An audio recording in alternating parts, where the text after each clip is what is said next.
안녕하십니까. 유한타증권 건설 건자재 산업을 담당하고 있는 김기룡 연구원입니다. 오늘 말씀드릴 자료는 한샘과 관련된 기업 분석 자료에 대해서 말씀드리도록 하겠습니다. 코로나19 사태가 좀 발생되면서 이제 자연스럽게 이제 대외 활동에 대한 자제 부분, 그리고 거주 공간에 대한 기능적 확대 부분, 그리고 거주 시간이 증가하면서 자연스럽게 그 집이라는 공간에 대한 개선에 대한 니즈, 이제 관심도가 점점 높아지고 있습니다. 자연스럽게 지금 현재 재고 주택에 대한 노후화는 구조적으로 발생을 하고 있고, 또 정부 규제가 좀 집중되면서 자연스럽게 이제 공급에 대한 위축 우려가 좀 상존하고 있다 보니 자연스럽게 인테리어나 리모델링에 대한 시장의 성장을 할 수 있는 그런 환경적 요인을 좀 제공하고 있다라는 부분들을 먼저 좀 짚어볼 수 있을 것 같습니다.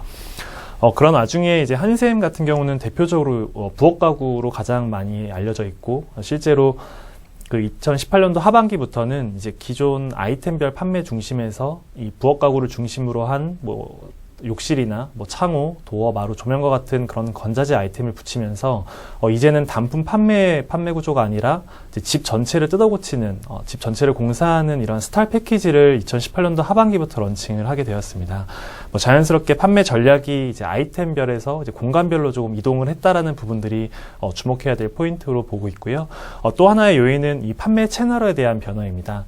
이제 기존 인테리어 사업자들과의 관계였었던 이런 제휴점에 대한 관계들을 작년과 올해 오면서 대리점으로 좀 전환을 시키면서 자연스럽게 인테리어 리모델링 시장에 대한 성장, 그리고 그 안에서의 한샘의 MS를 확대할 수 있는 그런 판매 채널에 대한 변화를 함께 좀 추구하는 회사다라고 좀 이해를 해주시면 될 것 같습니다. 그리고 또 하나 이제 한샘이 집중하고 있는 부분은 이 시공에 대한 역량 강화 부분입니다. 지금 한샘이 하고 있는 시공은 이제 전반적으로는 그 제품 시공에 좀 국한되어 있는 상황이고요. 한샘의 제품을 구매하는 고객들에게 이제 거기에 수반된 시공을 저희가 제품 시공이라는 표현을 하는데, 이러한 제품 시공은 사실상 한샘이 100% 다 하고 있다라고 봐도 무방할 정도로 이제 대부분은 한샘이 좀 수행을 하고 있는 반면에, 이 제품 시공과 무관한 이 직시공이라는 부분들, 이를테면 철거 작업이나 전기 배선 작업, 도배 작업과 같은 이러한 저희가 직시공이라고 부르는 관련된 그런 시공 같은 경우에는 한샘이 현재 약 30% 정도의 수준만을 지금 담당하고 있는 상황입니다. 이러다 보니 자연스럽게 이 패키지 판매 단가에 대한 부분에 있어서도 이 한샘이 현재 30% 수준밖에 하고 있지 못한 이 직시공에 대한 비율이 올라가면 올라갈수록 이 자연스럽게 한샘이 공간 전체를 이제 디자인하는 그 말씀드린 스타일 패키지라고 하는 부분의 판매 단가도 자연스럽게 좀 따라 올라가는 그런 구조가 될 것 같고요. 이러한 부분들은 결국은 이 리하우스 채널이라고 하는 한샘이 중점적으로 지금 판매 전략을 추진하고 있는 이런 리하우스의 매출 성장으로 좀 이어질 수 있다라는 포인트로 좀 보고 있습니다. 또 하나의 이제 부수적인 요인은 지난 9월 7일 날 공시를 통해서 이제 한샘이 삼성전자와 이제 MOU, 사업 협력에 대한 MOU를 체결했다라는 공시를 밝혔습니다. 이러한 부분들은 단기적으로 어떤 효과가 있을까를 좀 체크를 해보면, 지금 현재 이제 건자재 업체로 분류되고 있는 LG 하우시스와 LG 전자의 관계를 좀 볼 수 있을 것 같은데요. 현재 LG 하우시스 같은 경우에는 이 LG 전자의 오프라인 매장인 그 베스트샵 이라는 매장의 일부 공간을 할애해서 그 지인 인테리어 매장을 디스플레이를 해놓은 상황입니다. 이러다 보니까 자연스럽게 이제 LG전자의 그 베스트샵이라는 오프라인 매장을 방문하는 고객 같은 경우에는 아무래도 그 안에 입점해 있는 LG 하우시스의 그 지인 인테리어 그 매장을 보게 되고, 이제 자연스럽게 소비자의 노출도를 끌어올릴 수 있는 그런 포인트가 될 것 같은데요. 단기적으로는 마찬가지로 삼성전자의 디지털 플라자라는 오프라인 매장 안에도 일부 공간을 할애한 한샘의 리하우스 매장이 좀 입점을 하게 되면서 동일한 그 소비자의 노출도를 좀 높일 수 있다라는 긍정적인 그런 포인트가 될 것 같습니다. 조금 더 넓게 본다고 하면 지금 현재 한샘이 하고 있는 이 가구라는 패키지에 이제 추가적으로 삼성전자의 어떤 가전이라는 그런 아이템을 추가를 접목함으로 인해서 자연스럽게 한샘이 하고 있는 패키지에 대한 영역을 조금 더 넓힐 수 있는 포인트가 될 것 같고요. 조금 더 먼 미래를 그려본다라고 하면 이제 향후 그 미래의 얘기가 되긴 하겠지만, 지금 IoT나 혹은 스마트홈 솔루션과 같은 그러한 미래 주거 환경에 대한 부분 역시도 삼성전자와의 좀 시너지 효과를 향후 먼 미래에는 기대할 수 있다는 측면에서 한샘의 성장 전략은 좀 끊임없이 계속 이어지고 있다는 부분들을 좀 볼 수 있을 것 같습니다. 3분기 실적은 간단하게 영업이익은 216억 정도를 기록할 것으로 추정을 하고 있습니다. 현재 시장에서 보고 있는 시장 예상치와는 크게 다르지 않은 수준이고요.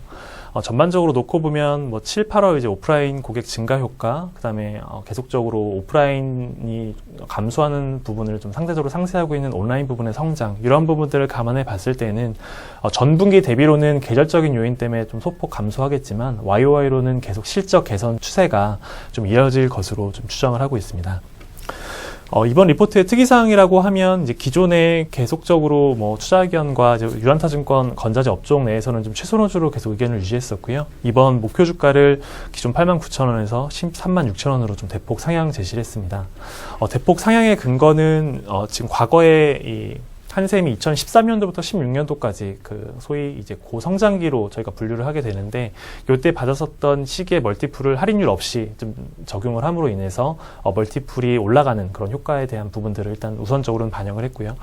최근에 이제 자사주 매입을 통한 유통주식수 감소에 대한 영향도 반영을 했고, 마지막으로는 목표 주가 산정에 들어가는 이제 적용 시기에 대한 부분도 기존 2020년도에서 2020년도와 2021년도의 평균치를 적용을 했기 때문에 이렇게 큰 폭의 목표 주가 좀 조정을 했다라는 포인트로 보시면 될 것 같습니다. 뭐 한샘의 투자 포인트는 여전히 단기적인 시각보다는 중장기적인 그런 한샘의 투자 포인트를 봐야 된다라는 말씀을 드리고 있고요. 뭐 단기적인 부분이라고 하면 결국 뭐 3분기 실적 혹은 뭐 7월, 8월 이후에 어떤 주택 매매 거래의 좀 감소에 대한 우려, 이러한 부분들이 좀 상존을 하고 있긴 하지만, 지금 현재 시장에서 보고 있는 인테리어 리모델링 시장 규모를 약 20조 원이라고 놓고 봤을 때, 실질적으로 2020년도 그 한샘의 별도 기준 B2C 매출은 1.4조 원이 채 되고 있지 않은 상황입니다. 굳이 마켓쉐어로 표현을 환산한다고 하면 이제 약 6% 수준에 좀 불과한 부분이기 때문에 지금 앞서 말씀드렸던 그런 단기적인 요인에 대한 부분들의 마이너스적인 요인보다는 중장기적으로 인테리어 리모델링 시장의 성장, 그리고 그 안에서 한샘이 어떤 판매 전략이나 뭐 판매에 대한 어떤 채널 변화, 그리고 시공 경영 확대에 따른 MS 확대라는 긍정적인 포인트를 보다 중점적으로 보고 중장기적 관점에서 계속 한샘에 대한 그 관심도를 계속 꾸준히 유지를 해야 된다라는 맥락에서 이번 자료를 작성을 하게 되었습니다. 네, 이상으로 오늘 준비한 한샘 자료 관련된 발표 마치도록 하겠습니다. 감사합니다.